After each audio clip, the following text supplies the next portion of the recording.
नमस्कार। प्रादेशिक समाचार के साथ मैं शीला कुमारी। पहले मुख्य समाचार। राज्यपाल ने कहा है विश्वविद्यालय विद्यार्थियों को न केवल डिग्रियां प्रदान करें बल्कि उन्हें सही ज्ञान दें और उनमें राष्ट्रीयता की भावना का भी विकास करें। कल्याण विभाग के सचिव के सोन ने निर्देश दिया है कि राज्य के बाहर के बीएड संस्थाओं में पढ़ाई कर रहे एससी, एसटी और ओबीसी छात्रों के छात्रवृत्ति के लिए ई कल्याण पोर्टल खोला जाए। गबन मामले में राज्य के शिक्षा मंत्री जगन्नाथ महतो को लोक अदालत से अग्रिम जमानत पर नहीं मिली राहत। और स्वतंत्रता दिवस के मौके पर राज्यपाल रमेश बैस दुमका के पुलिस लाइन मैदान में और मुख्यमंत्री हेमंत सोरेन राजधानी रांची के मोरहाबादी में सुबह 9 बजे करेंगे झंडोत्तोलन। और अब समाचार से पहले एक जरूरी संदेश। देश भर में 18 वर्ष से अधिक आयु के सभी लोगों के लिए सरकारी केंद्रों में निःशुल्क टीकाकरण अभियान चलाया जा रहा है। हमारे युवा श्रोताओं से अपील है कि वे कोविड रोधी टीका जरूर लगवाएं और दूसरों को भी इसके लिए प्रेरित और सहयोग करें। कोरोना महामारी के प्रति आप कोई भी लापरवाही न बरतें, क्योंकि कोरोना अब भी हमारे लिए बड़ा खतरा बना हुआ है। जब तक आवश्यक न हो घर से बाहर न निकलें और इन आसान उपायों का पालन करें। मास्क लगाएं, 2 गज की सुरक्षित दूरी बनाए रखें, बार बार हाथ धोएं और चेहरा साफ रखें। कोविड से संबंधित जानकारी और मार्गदर्शन के लिए राष्ट्रीय हेल्पलाइन काम कर रही हैं।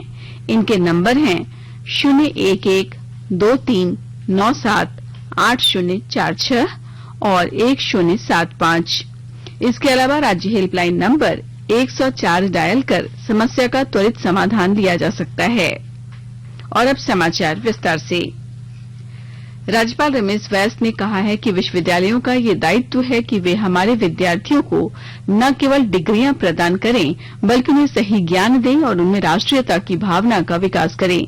उन्होंने कहा कि कुलाधिपति के रूप में उनका प्रयास होगा कि झारखंड के उच्च शिक्षण संस्थान अपनी ऐसी पहचान बनाएं ताकि दूसरे राज्य के भी विद्यार्थी यहां पढ़ने आएं। इसके लिए आधारभूत संरचना के विकास के साथ ही कक्षा और सत्र का नियमित होना जरूरी है। विश्वविद्यालय का यह भी दायित्व है कि वे हमारे विद्यार्थियों को निपुण एवं दक्ष बनाए। जहां पर ये हमारे ये विद्यार्थी रहे अपने कार्य से सबका नाम रोशन करे, देशभक्त के रूप में भी जाने जाए और राष्ट्र प्रेम की भावना उनमें प्रबल हो। कुलाधिपति के रूप में मेरा सदा प्रयास होगा कि हमारे शिक्षण संस्थान शिक्षा एवं अनुशासन के क्षेत्र में एक ऐसी पहचान स्थापित करे कि अन्य राज्यों से भी विद्यार्थी यहां नामांकन करने के लिए आए। राज्यपाल ने आज सिद्धू कान्हू मुर्मू विश्वविद्यालय में आजादी के 75 साल में प्रवेश वर्ष पर आयोजित विशेष समारोह में भाग लेते हुए छात्रों को भी नैतिक मूल्य और अनुशासन के साथ जीवन जीने की सलाह दी। सफलता के लिए छात्र जीवन में अनुशासन और नैतिक मूल्य का होना जरूरी है। पहली बार विश्वविद्यालय पहुंचने पर राज्यपाल का भव्य स्वागत किया गया। राष्ट्रपति रामनाथ कोविंद 75वें स्वतंत्रता दिवस की पूर्व संध्या पर आज राष्ट्र को संबोधित करेंगे। इस संबोधन का आकाशवाणी के सभी केंद्र तथा दूरदर्शन के सभी चैनलों पर हिंदी में शाम 7 बजे से प्रसारण किया जाएगा। हिंदी प्रसारण के तुरंत बाद इसका अंग्रेजी भाषा में प्रसारण होगा। दूरदर्शन पर हिंदी और अंग्रेजी में प्रसारण के बाद दूरदर्शन के सभी क्षेत्रीय चैनल प्रादेशिक भाषाओं में इसका प्रसारण करेंगे। आकाशवाणी के क्षेत्रीय नेटवर्क पर राष्ट्रपति के संबोधन का रात 9:30 बजे प्रादेशिक भाषाओं में प्रसारण किया जाएगा। स्वतंत्रता दिवस समारोह की तैयारियों को लेकर रांची उपायुक्त ने अधिकारियों के साथ बैठक की। कोविड-19 के नियमों का पालन करते हुए समारोह को सफल बनाने के निर्देश दिए गए। मोरहाबादी मैदान में होने वाले स्वतंत्रता दिवस समारोह को लेकर शहर में बड़े वाहनों के रूट में बदलाव किया गया है। इसके तहत शहर में कल सुबह 6 बजे से लेकर रात 9 बजे तक बड़े वाहनों की नो एंट्री रहेगी। वहीं ट्रैफिक व्यवस्था में भी बदलाव किया गया है। कार्यक्रम स्थल पर सफेद और नारंगी पास वाले वाहनों को प्रवेश दिया जाएगा। वहीं मोरहाबादी मैदान के निकट स्थित गांधी प्रतिमा और फुटबॉल स्टेडियम में वाहनों के पार्किंग की व्यवस्था की गई है। कार्यक्रम स्थल तक जाने के लिए 18 ड्रॉप गेट लगाए गए हैं। उपायुक्त छवि रंजन ने समारोह की तैयारियों का जायजा लिया। स्वतंत्रता दिवस को लेकर रांची पुलिस ने सुरक्षा के पुख्ता इंतजाम किए हैं। सुरक्षा के मद्देनजर समारोह स्थल समेत जिले भर में 2000 अतिरिक्त फोर्स की तैनाती की गई है। वहीं भीड़भाड़ वाले स्थानों विशेषकर रेलवे स्टेशन, एयरपोर्ट और मुख्य समारोह स्थल की निगरानी ड्रोन से की जा रही है। कल्याण विभाग के सचिव के सोन ने निर्देश दिया है कि झारखंड राज्य के बाहर के बीएड संस्थानों में शैक्षणिक सत्र 2020-2021 के लिए बीएड की पढ़ाई कर रहे अनुसूचित जाति, अनुसूचित जनजाति, अल्पसंख्यक एवं पिछड़ा वर्ग के छात्र छात्राओं को भी छात्रवृत्ति हेतु ई कल्याण पोर्टल खोला जाए। इसके लिए 30 सितंबर तक आवेदन किए जा सकते हैं। शैक्षणिक सत्र 2020-21 के लिए झारखंड राज्य के बीएड संस्थाओं के छात्र छात्राओं को छात्रवृत्ति प्रदान करने के लिए ई कल्याण पोर्टल पहले ही खोल दिया गया है।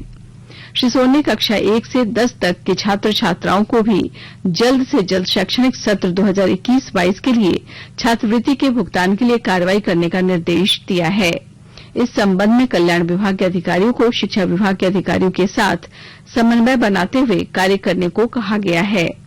पोस्ट मैट्रिक में राज्य के अंदर और राज्य के बाहर के संस्थानों में राज्य के अनुसूचित जनजाति, अनुसूचित जाति, अल्पसंख्यक एवं पिछड़ा वर्ग के छात्र छात्राओं को शैक्षणिक सत्र 2021-22 के लिए छात्रवृत्ति के भुगतान के लिए भी 30 सितंबर तक आवेदन लिए जा सकते हैं। सूचना और प्रसारण मंत्रालय ने जन भागीदारी और जन आंदोलन की भावना के तहत आजादी का अमृत महोत्सव मनाने के लिए कई कार्यक्रमों की एक श्रृंखला तैयार की है। इसका उद्देश्य नए भारत में बलिदान और देशभक्ति की भावना का स्मरण सुनिश्चित करना है। प्रादेशिक समाचार एकांश रांची भी 18 अगस्त से आजादी का अमृत महोत्सव क्विज का आयोजन कर रहा है। आजादी के 75 वर्षों का पर्व अमृत महोत्सव, आइए हम मनाएं आकाशवाणी समाचार रांची के साथ आजादी का अमृत महोत्सव।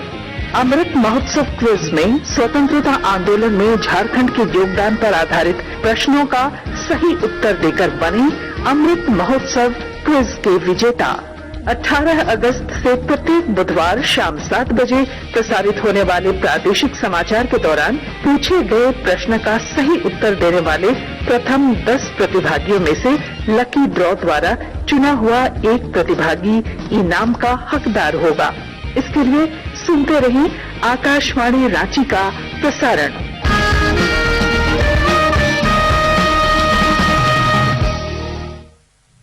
केंद्र सरकार कोविड महामारी के दौरान लोगों की सुविधा के लिए बनाई गई राष्ट्रीय स्तर की हेल्पलाइन नंबर के बारे में लोगों को जागरूक कर रही है। सूचना और प्रसारण मंत्रालय अपने विभिन्न विभागों के माध्यम से इन हेल्पलाइन के बारे में जागरूकता बढ़ा रहा है। विभिन्न हेल्पलाइन नंबर इस प्रकार हैं। कोविड संबंधी सवालों के जवाब देने के लिए स्वास्थ्य और परिवार कल्याण मंत्रालय की हेल्पलाइन है 1075। राज्य हेल्पलाइन नंबर है 104। महिला और बाल विकास मंत्रालय की चाइल्ड हेल्पलाइन है 1098। वरिष्ठ नागरिकों के लिए सामाजिक न्याय और अधिकारिता मंत्रालय की हेल्पलाइन है 14567। मनोवैज्ञानिक सहायता के लिए निम्हांस का नंबर है 0804611007। आयुष कोविड परामर्श हेल्पलाइन नंबर है 14443 और माई गॉव व्हाट्सएप हेल्प डेस्क नंबर है 9013151515। आकाशवाणी के ताजा तरीन समाचारों के लिए आप हमारी वेबसाइट newsonair.com पर लॉग ऑन कर सकते हैं। ताजा समाचार Twitter handle @AIR news alerts और Facebook page All India Radio News पर भी उपलब्ध है। आप प्रादेशिक समाचार एकांश के ट्विटर हैंडल @AIR न्यूज_रांची और फेसबुक, इंस्टाग्राम पेज तथा YouTube channel AIR news Ranchi पर भी हमारे बुलेटिन सुन सकते हैं। प्रादेशिक समाचार आप आकाशवाणी रांची से सुन रहे हैं और अब पेश है कोरोना से बचाव के कुछ संदेश। चलो मिलकर एक शुरुआत करें, चलो एक फैसला आज करें, मास्क नहीं तो टोकेंगे, कोरोना को रोकेंगे, चलो एक वादा करते हैं, चलो एक वादा करते हैं, मास्क नहीं तो टोकेंगे, कोरोना को रोकेंगे। भारत सरकार द्वारा जनहित में जारी। कोविड कोविड-19 से बचाव और सुरक्षित रहने के 3 उपाय।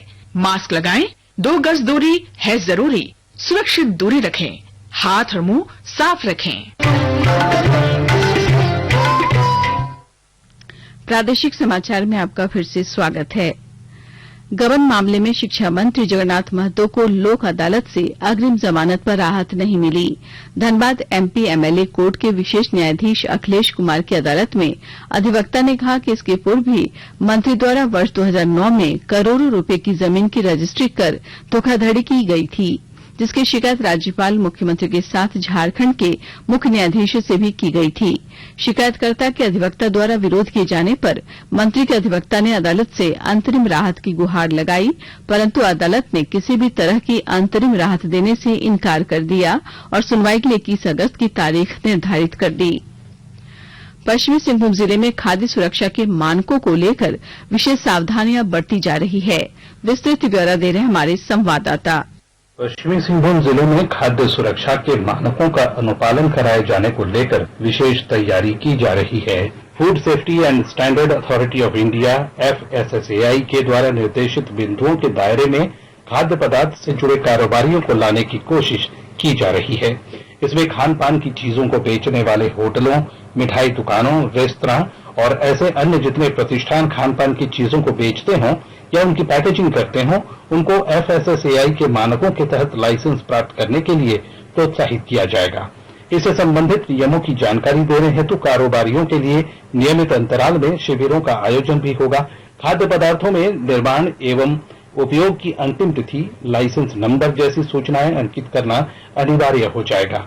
ऐसा न करने वाले एवं गुणवत्ता के मानकों पर खरा नहीं उतरने वाले कारोबारियों के विरुद्ध कार्रवाई भी की जाएगी। राज्यपाल रमेश बैस उप राजधानी दुमका के पुलिस लाइन मैदान में 75वें स्वतंत्रता दिवस समारोह पर ध्वजारोहण करेंगे और परेड की सलामी लेंगे। राज्यपाल रमेश बैस दुमका पहुंच चुके हैं। वहीं मुख्यमंत्री हेमंत सोरेन राजधानी रांची के मोराबादी मैदान में सुबह 9 बजे ध्वजारोहण करेंगे। रांची में मुख्य समारोह पर तैयारियां पूरी कर ली गई है।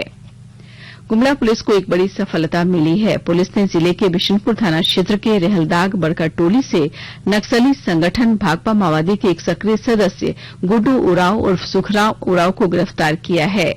पुलिस अधीक्षक डॉक्टर एहतेशाम वकारीम ने बताया कि गुप्त सूचना मिलने के बाद पुलिस की एक टीम बनाकर छापेमारी कर नक्सली को गिरफ्तार किया गया। दुमका जिले में राज्य की पुलिस नक्सल विरोधी अभियान चला रही है, जिसमें पुलिस को काफी सफलता हासिल हो रही है। पेश है हमारे संवाददाता की रिपोर्ट। दुमका जिले में पुलिस और सीमा सुरक्षा बल की साझा कोशिशों ने भाकपा माओवादी नक्सली संगठन की कमर तोड़ दी है। करीब 1 से 1.5 दशक तक जिले में लगातार आधी दर्जन थाना क्षेत्रों में आक्रामक गतिविधि जारी रखने वाले नक्सलियों के मुठभेड़ में मारे जाने या आत्मसमर्पण करने से नक्सली कमजोर हो गए हैं। पिछले दिनों हार्डकोर नक्सली गंगा प्रसाद राय के आत्मसमर्पण के बाद दस्ते में बचे हुए बाकी नक्सलियों को भी समाज की मुख्य धारा में जोड़ने के लिए अभियान चलाया जा रहा है। फिलहाल विजय दा के नेतृत्व में कुछ नक्सली जंगलों की खाक छान रहे हैं। पुलिस को उम्मीद है कि जल्द ही इनमें से ज्यादातर नक्सली या तो आत्मसमर्पण कर देंगे या फिर उन्हें मार गिराया जाएगा। RK नीरद, आकाशवाणी समाचार, दुमका। राजधानी रांची के नामकुम थाना क्षेत्र में पुलिस ने आज ट्रक पर लादकर ले जा रहे 8 पशुओं को जब्त कर लिया है। पुलिस ने ट्रक के साथ एक पशु तस्कर को गिरफ्तार किया है। पूछताछ में पुलिस को पशु तस्कर ने बताया कि वो पशुओं को तमाड़ से रांची ला रहा था। अंत में मुख्य समाचार एक बार फिर। राज्यपाल ने कहा है विश्वविद्यालय विद्यार्थियों को न केवल डिग्रियां प्रदान करे बल्कि उन्हें सही ज्ञान दें और उनमें राष्ट्रीयता की भावना का भी विकास करें। कल्याण विभाग के सचिव के सोन ने निर्देश दिया है कि राज्य के बाहर के बीएड संस्थाओं में पढ़ाई कर रहे SC, ST और OBC छात्रों के छात्रवृत्ति के लिए ई-कल्याण पोर्टल खोला जाए। गबन मामले में राज्य के शिक्षा मंत्री जगन्नाथ महतो को लोक अदालत से अग्रिम जमानत पर नहीं मिली राहत और स्वतंत्रता दिवस के मौके पर राज्यपाल रमेश बैस दुमका के पुलिस लाइन मैदान में और मुख्यमंत्री हेमंत सोरेन राजधानी रांची के मोराबादी में सुबह 9 बजे करेंगे झंडोत्तोलन। इसके साथ ही आकाशवाणी रांची से प्रादेशिक समाचार का ये बुलेटिन समाप्त हुआ। नमस्कार। घर में रहिए, सुरक्षित रहिए और सुनते रहिए आकाशवाणी।